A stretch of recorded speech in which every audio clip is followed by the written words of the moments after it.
말씀의 제목은 따라하겠습니다. 주여 내게 믿음 주소서. 아멘. 함께 읽도록 하겠습니다. 그러면 무엇을 말하느냐? 말씀이 내게 가까워 내 입에 있으며 내 마음에 있다 하였으니 곧 우리가 전파하는 믿음의 말씀이라.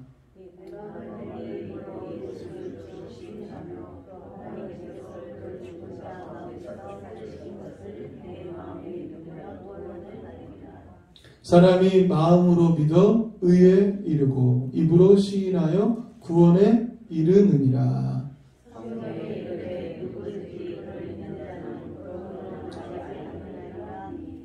유대인이나 헬라인이나 차별이 없음이라 한 분이신 주께서 모든 사람의 주가 되사 그를 부르는 모든 사람에게 부여하시도다. 그런즉 그들이 믿지 아니하는 일을 어찌 부르리요? 듣지도 못한 일을 어찌 믿으리요? 전파하는 자가 없이 어찌 들으리요?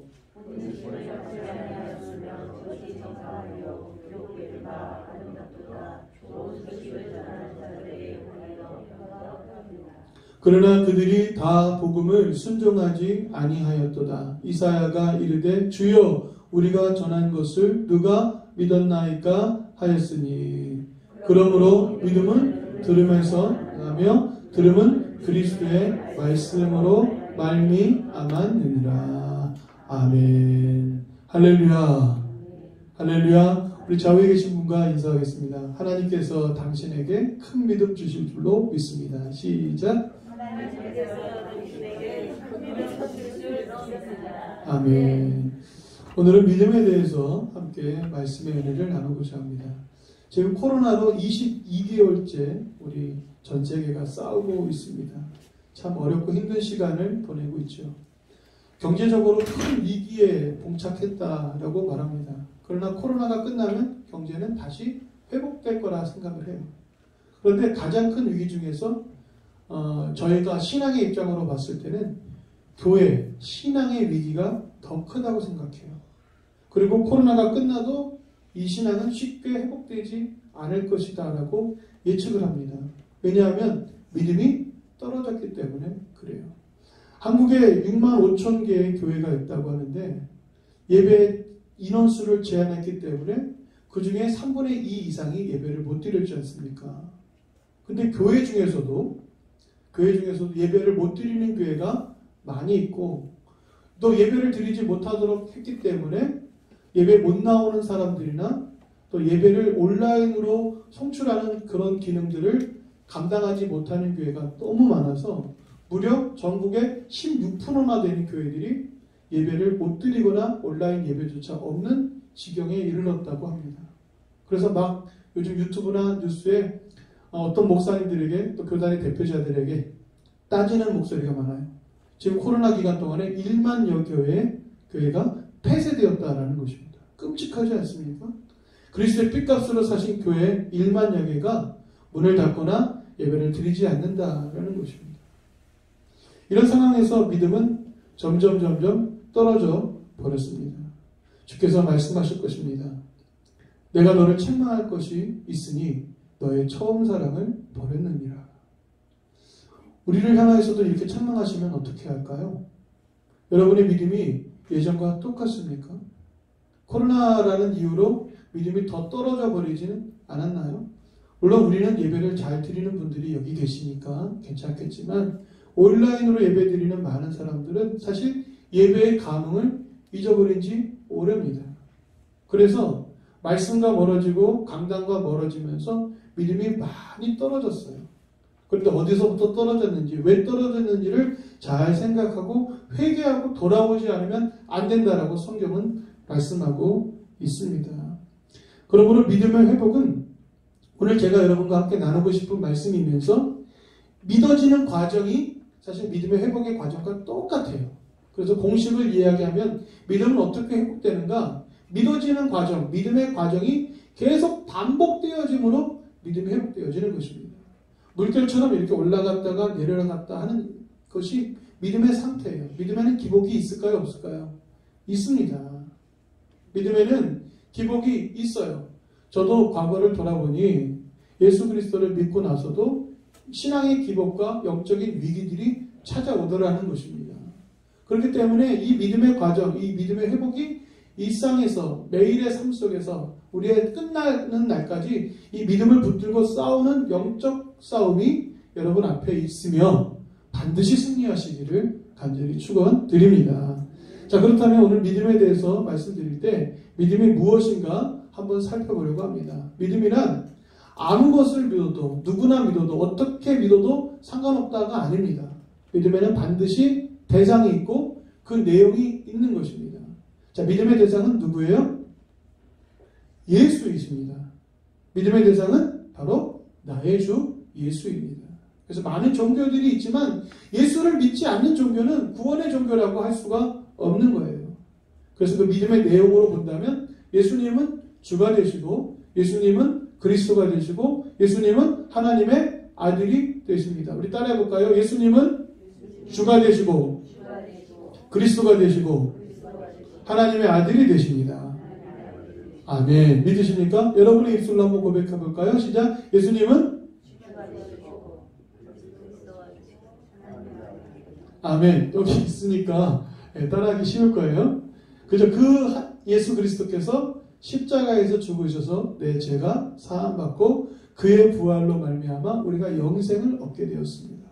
그리고 주님은 다시 오십니다. 그때에는 심판하십니다. 이 내용이 믿어질 때 믿음이라고 하는 것입니다. 믿음이라는 말을 헬라어 원문으로 살펴보면 피스티스라는 단어를 사용합니다. 이것은 언약이나 약속에 대한 보증, 증거, 신뢰라는 뜻입니다. 다시 말해서 예수님께서 우리에게 약속하신 것이 있어요. 믿으면 구원을 받겠다. 영접하는 자는 하나님의 아들이 될 것이다. 이렇게 예수님께서 하신 말씀이 우리에게 약속이 되고 우리에게 언약이 됩니다. 그래서 신약 성경이라는 것은 신약, 다시 말해서 새 언약을 예수님과 함께 맺는 거죠. 예수님과 맺은 언약을 내가 확실하게 보장하는 것. 근데 우리는 신뢰할 만한 사람이 못 되지 않습니까? 그러니까 예수님께서 성령을 주셔서 우리의 믿음을 굳세게 하시는 거예요. 약속이라는 것을 쉽게 깨트릴 정도로 우리는 부족한 사람이고 연약한 사람입니다. 약속을 했지만 우리는 쉽게 저버릴 수 있어요. 그런데 이 약속이 믿어지게 하시고 이 약속을 붙들게 하시고 이 약속의 능력으로 살게 하셔서 여러분의 믿음이 성장해 가고 믿음 속에서 승리하는 역사가 일어나게 될 줄로 믿습니다. 여러분들은 이 믿음을 갖고 계시지요? 큰 소리로 갖고 계시지요? 더 크게 갖고 계시지요? 여러분 이렇게 이 믿음이 내 안에 있음을 고백할 때 믿음은 점점 커져 가는 것입니다. 자, 성경에 보면 믿음은 어디로부터 옵니까? 들음으로부터 오는 거예요. 들음은 그리스도의 말씀이라고 했습니다. 그래서 이 믿음이 어떻게 오는지 과정을 좀 살펴보려고 합니다.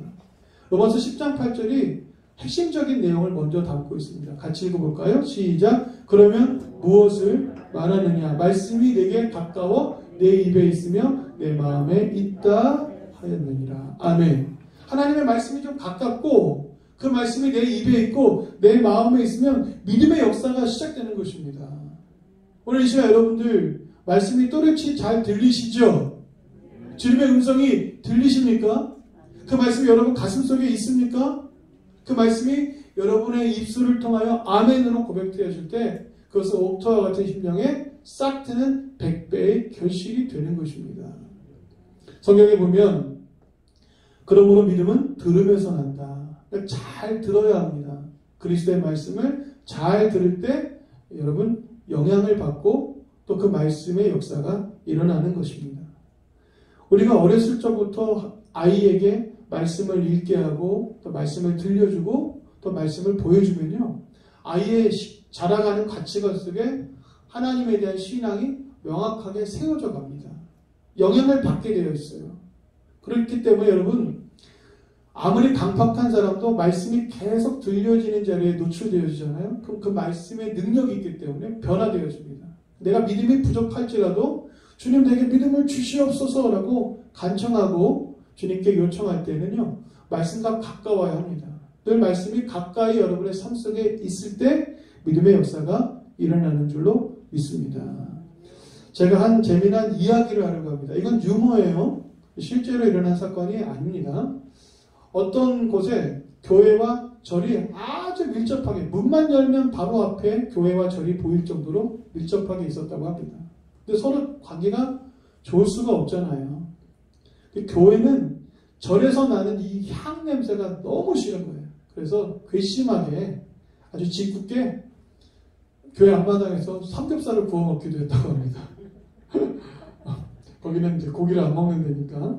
이런 식으로 하니까 너무 화가 나갖고 이 절에서 대책회의를 한 거예요. 이거 이럴 수 있느냐? 이거 너무한 거 아니요? 그러면서 이제 가서 좀 따지자 이렇게 한 거예요.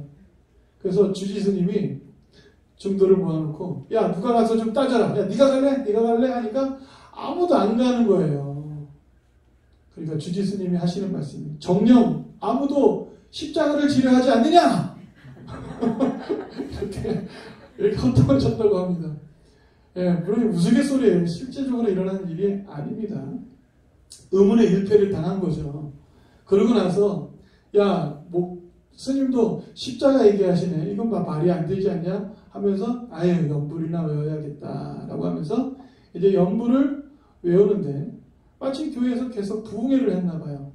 부흥회 때 어떤 목사님들이 한 찬송가를 뭐 20번, 30번을 반복합니다. 또 좋아하는 애창곡이 있으면 계속 반복하는데 그 교회는 갈 길을 밝히 보이시니 주 앞에 빨리 나갑시다. 이걸 너무 좋아하시는 거예요. 그래서 일부러 문을 열어놓고 절에서 들리도록 그 찬송을 하도 불렀나 봐요. 근데 이 중들이 그 노래가 이제 귀에 박히니까 나무아미타불 관세음보살 나무아미타불 관세음보살 여러분 이거 제가 종교를 비하는 게 아니라 아까 서두에 유머라고 말씀드렸어요. 서로 영향을 받는 거라는 거예요. 영향을. 예? 저도 가끔가다 아멘이라는 말 대신 이상한 말이 나올까봐 저도 조심해요. 자 여러분 이처럼 말씀은 서로 영향력을 줍니다. 누군가의 말이 영향을 줘요. 뉴스가 영향을 주고 여러분 신문이 영향을 주고 어떤 책이 영향을 주잖아요. 글과 언어와 말이 영향을 주듯이 살아있고 생명력 있는 말씀이 여러분의 삶에 영향을 끼치게 하실 줄로 믿습니다. 그렇기 때문에 말씀을 자주 들으면 자연스럽게 믿음은 생겨나는 것이고 말씀의 역사가 일어나게 될 줄로 믿습니다.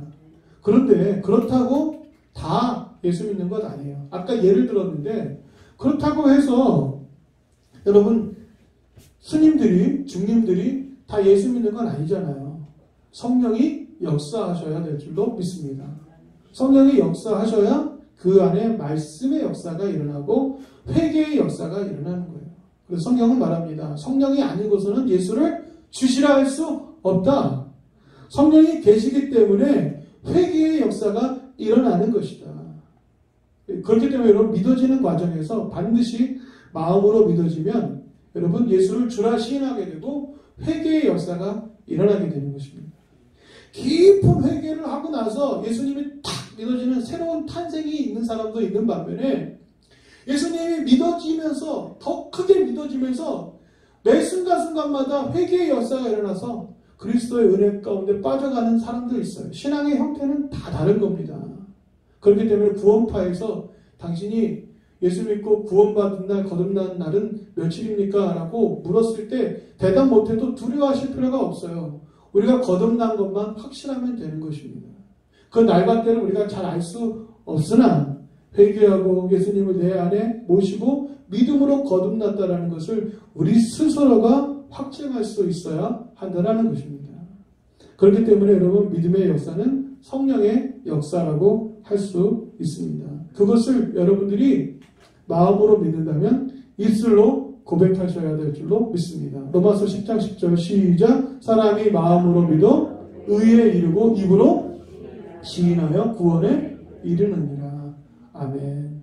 여러분이 기도할 때 주여 주여라고 고백하면 예수님은 여러분의 주가 되시는 거예요. 하나님을 아버지라고 여러분이 고백하면 하나님은 여러분의 아버지가 되는 것입니다. 왜냐하면 주인이시니까 주라고 고백하는 거고 아버지시니까 아버지라고 고백하는 거예요. 그게 어려운 표현입니까? 우리가 성경을, 신앙을 어렵게 생각하니까 잘 이해가 안 되는 거죠. 13절 말씀에 누구든지 주의 이름을 부르는 자는 구원을 받을 것이다. 이 부른다라는 표현은 예배 가운데 하나님을 크게 외쳐 부르는 그런 것을 말합니다. 그러니까 여러분, 부른다라는 것은 예수님을 모셔드리는 거예요. 멀리 계시기 때문에 큰 소리로 부른다라는 그런 개념보다는 하나님의 영광을 선포하면서 하나님 영광 받아 주시옵소서. 하나님 이곳에 임재하여 주시옵소서. 하나님 능력의 손을 펴사 우리를 굽어 살펴주시고 구원하여 주시옵소서 라고 하나님의 이름을 부르며 하나님께 요청할 때 하나님의 구원의 역사가 일어나게 되는 줄로 믿습니다. 그런 믿음을 우리가 가졌기 때문에 하나님께 기도하는 것이고 하나님 그 믿음, 그 약속을 근거로 우리에게 역사해 주시는 줄로 믿습니다. 그래서 믿음의 시작은 그리스도가 내 안에, 예수님이 내 안에 계시는 것이라 할 수 있습니다. 따라하겠습니다. 믿음은 그리스도가 내 안에 계시는 것이다. 믿으십니까? 그게 믿음이라는 거예요. 성경은 에베소서 3장 17절 같이 읽어볼까요? 시작. 믿음으로 말미암아 그리스도께서 너희 마음에 계시게 하시옵고. 아멘. 믿음이란 뭐라고요? 예수님께서 내 마음속에 계시는 거예요. 그러니까 예수님의 내주하심이 믿음인 거예요. 없는 것 같죠? 어디 계세요? 안 보여요. 제가 전에 가르쳤던 어떤 아이가 예수님이 내 안에 계셔라고 가르쳤더니 자기 옷을 이렇게 하면서 예수님 어디 계세요? 이랬다고 합니다. 아이의 순수한 마음이지만 나이가 들어서도 어디 계실까? 안 보이십니까? 여러분 가슴속에 예수님 계시잖아요. 거부할 수 없는, 거절할 수 없는 강한 하나님의 존재가 인식되어지잖아요. 코로나 시간 동안에 수많은 사람들이 감염에 들고 경제적 위기가 닥치고 죽음에 이르렀을 때 내 하나님이 통치하시는 것이 믿어지는 그 믿음이 우리 안에 있습니다. 그래서 하나님이 여기까지 인도하시고 지켜주신 거죠. 더 나아가서 성경은 너희가 믿음 안에 있는가 스스로 자신을 시험해보고 확증하라 말씀하십니다. 그래서 여러분들이 질문을 할 때 대답하는 것은 교만이나 뻔뻔스러운 대답이 아니라 그것을 바라기 때문에 그런 대답을 할 수도 있어야 합니다. 자, 제가 질문을 하겠습니다. 예수님은 여러분 안에 계십니까? 더 크게, 예수님은 여러분 안에 계십니까? 그 예수님이 여러분의 주인 되십니까? 그 예수님이 십자가로 여러분을 위하여 죽으신 것을 믿으십니까? 그 십자가 보혈로 죄사함을 받으셨습니까? 예수님의 부활로 영생을 얻게 되는 것을 믿으십니까? 주님이 다시 오실 때 우리를 하나님의 자녀로 천국에 이끌어 가실 것을 믿으십니까? 이러한 것이 믿어질 때 믿음이라고 하는 것이고, 이것이 믿어지지 않는 듯 하여도 그렇게 되기를 원합니다라고 부르짖을 때 그게 믿음이 되는 것입니다.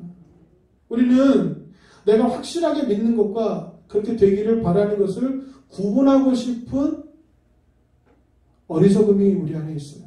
그러나 잘 구분되어지지 않습니다. 우리가 확실하게 믿는 것도 있지만 사실은 그렇게 되기를 바라는 간절한 바람도 하나님은 믿음이라고 말씀하시기 때문에 그래요. 그러나 이 연약한 믿음이 더욱더 굳세어지기를 여러분 간구하셔야 합니다. 그래서 오늘 말씀의 제목처럼 주여 내게 믿음을 주소서. 따라하겠습니다. 주여 내게 믿음을 주소서. 주님 내게 믿음을 달라고 요청하고 고백하고 부르짖으면 구원의 큰 역사뿐만 아니라 믿음을 더하셔서 승리케 하실 줄로 믿습니다. 믿음은 그리스도가 내 안에 계신 것이고 성령의 충만은 무엇일까요? 예수님이 나의 주인 되시는 겁니다. 그래서 성령 충만을 우리가 어떤 감정적 상태나 은사가 충만한 누군가의 모습으로만 생각하면 안 돼요. 성경은 그렇게 말하지 않습니다. 성령의 충만한 사건은, 오순절 성령의 사건은 예수님이 계시다라는 것을, 내 안에 계시다라는 것을 확신하는 그들이 예수님께 주권을 내어드리는 그 순간, 그것도 기도를 무려 10일 가까이 했습니다. 예수님이 주시마 약속하신 성령을 받기까지 오랜 순간 기도하는 과정에서 그들이 성령을 받았을 때 충만하게 되었죠. 그때 그들의 믿음의 상태는 예수는 온 땅의 주인이 되신다. 예수는 세상의 창조주가 되신다. 예수님은 살아 지금도 역사하신다라는 예수님의 주권을 인정하고 그분께 내 주권을 내어드리는 순간 성령의 충만함의 역사가 스파크처럼 일어난 것이죠. 오늘 여러분들 성령의 충만함을 원하십니까? 그 믿음의 고백이 우리 안에 있으면 되는 것입니다. 믿음의 간청이 주여 내게 믿음 주옵소서라는 요청으로 우리의 믿음은 더욱더 굳세어져 가는 것입니다. 그럴 때 예수 그리스도가 내 안에 계시는 것이고 예수님과 함께 믿음 안에서 살아가는 역사가 일어나게 될 줄로 믿습니다. 러시아의 대문호 두 사람이 있죠. 톨스토이와 도스토옙스키라는 두 분이 있습니다. 러시아가 자랑하는, 세계가 자랑하는 아주 대문호인데 도스토옙스키는 부자 집안에서 자랐다가 갑작스럽게 폭망하면서 그가 사상적으로 사회주의 사상에 잠깐 물들다가 제정 러시아 시대에 그가 사형을 언도받습니다. 너무나도 갑작스럽게 사형을 언도받고 죽음으로 가는 이 열차 안에서 누군가가 건넨 성경을 받았어요. 그런데 그것을 읽지는 않았습니다. 왜냐하면 그는 믿음을 간직한 사람이 아니었기 때문에 그래요. 그러다가 이제 사형을 당하기 위해 죽음의 가장 끝자리에 당면했을 때 이제 죽는구나 라는 생각이 딱 드는 순간 황제가 그들을 사면해 주었습니다. 어떻게 보면 일종의 의도적인 쇼였죠. 죽음을 언도하고 죽음 벼락 끝에서 살려주면서 너네 이래도 그런 사상에 물들래? 라고 하면서 경고성 의미가 있었습니다. 그래서 간신히 살아남아서 시베리아의 그 추운 곳에서 4년간 형을 살았어요. 근데 거기에 아무것도 그의 소유가 될 수 없었는데 딱 하나 그가 가진 성경만을 허락해 줬습니다. 할 게 없으니까 성경을 읽기 시작했어요. 그런데 그가 거기서 성경을 읽으면서 예수님을 만납니다. 그 누구보다도 선하시고 아름답고 사랑이 많으신 예수님을 만나고 고백을 해요. 그리고 그의 남은 시간 동안의 모든 작품 속에 예수 그리스도의 사랑이 주제가 되는 작품을 씁니다. 물론 우리가 읽어보면 더 깊이 알 수 있어요. 그가 이렇게 고백을 했습니다. 나는 예수님보다 더 아름답고 심오하고 동정심이 많으시면서 이성적이고 인간적인 완전한 존재는 없다고 믿습니다. 이것이 나의 고백이랍니다. 오히려 질투가 난다고 해요.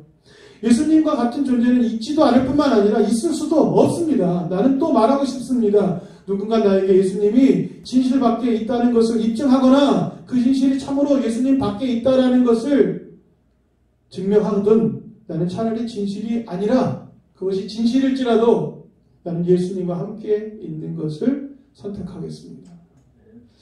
이런 멋있는 고백을 해요. 그러면서 그의 작품마다 예수의 사랑. 그래서 어떤 작품에는 병들고 간음하고 도둑질하고 강도질하는 그런 아주 사회의 낮은 부류의 사람에게까지도 예수님의 사랑을 이야기하는 그런 위대한 작가로서 삶을 살아갑니다. 그런데 그랬던 사람의 삶이니까 그의 노후의 삶도 예수 그리스도 중심의 삶을 살아야 되잖아요. 근데 그렇지 않았어요. 돈을 벌면 도박에 빠졌습니다. 물론 자선사업도 많이 했다고 해요. 도박에 빠지고 도박 때문에 빚에 시달리고 그리고 뇌졸중이라는 간질에 빠져서 평생 동안 괴롭게 살았다고 합니다. 그러다가 젊은 부인을 만나서 부인의 지혜로 마지막에 인세를 좀 받아가면서 노년에는 조금 편안하게 살 수 있었지만 정말 힘겨운 시간을 보냈어요. 이야기가 이렇게 끝나면 예수 믿어도 별 수 없구나. 믿음이라는 것이 그렇게 강력하지 않구나 라는 생각이 드는데 그가 노년에 죽으면서 모든 것들은 다 뒤로 하고 가슴에 마지막으로 얹고 그가 임종을 맞이했는데 바로 그 책이 어떤 책일까요? 성경책이었어요. 그가 죽어가면서 가슴에 성경책을 묻어가면서 자신의 가장 사랑하고 소중한 그 예수의 이야기가 담긴 그 성경책을 품고 그 죽음을 맞이했습니다. 여러분, 우리의 삶이 믿음과 동떨어진 삶이 될 수 없습니다. 믿음이 없거나 믿음을 갖고 살아가는 삶이겠죠. 이 믿음이 말씀으로 내 귀에 들려져서 내 마음에 믿어지고 성령께서 역사하셔서 입술로 고백하게 하시고 회개의 깊은 역사를 이끌어내셨어요. 그래서 예수님이 내 안에 계셔요. 근데 그게 끝이 아니라는 겁니다. 그 예수님이 내 안에 계셔서 나의 삶의 주인 되시는 과정에서 매 순간 싸움이 일어나고 매 순간 갈등이 일어나고 가시와 엉겅퀴와 세상의 유혹과 재물의 유혹들이 우리를 넘어뜨리라는 그 시련의 인생들을 싸우고 승리해야 하는 것입니다. 그 믿음의 싸움에서 여러분 결코 포기하거나 쓰러지지 마셔야 합니다. 아니, 쓰러질 수 있습니다. 그래도 일어나셔야 합니다. 진 것 같아요. 그래도 버텨야 하는 것입니다. 그래서 저는 넉넉히 이기는 것이 주님의 뜻임에도 불구하고 지쳐 쓰러져 간신히 버티는 것도 주님께 영광이 되고 주님께서 나를 기쁘게 받아주시리라고 믿어요. 왜냐하면 주님은 사랑이 많으신 분이기 때문에 그렇습니다. 여러분이 이 믿음을 갖고 살아가면서 우리의 믿음이 뜨거울 때가 있고 믿음이 저 바닥에 없는 듯 하여도 예수 그리스도의 생명이 여러분 안에 있음을 믿으시기 바랍니다. 그래서 그 예수 그리스도가 여러분 안에 계셔서 내주하시고 주인 되시는 이 믿음의 과정들을 잘 이겨내시면서 예수 그리스도와 함께 승리하고 믿음으로 살아가는 여러분들 되시기를 주의 이름으로 축원드립니다. 기도하겠습니다. 하나님 감사합니다. 우리에게 믿음 주시옵소서. 그 말씀을 내게 들려주시사 내 마음에 믿어지도록 성령이 역사하시고 회개의 역사를 통하여 예수 그리스도의 십자가가 바로 세워지게 하시고 마음으로 믿고 입술로 고백하며 예수님이 내 안에 계시고 나의 주인 되시고 이제는 사나 죽으나 주님을 위해 살겠습니다라는 믿음의 고백으로 살아가는 인생이 되도록 우리 믿음의 여정, 인생의 여정 가운데 늘 함께 하시고 동행하여 주시옵소서. 감사하며 예수님의 이름으로 기도합니다. 아멘. 우리 함께 찬양합니다.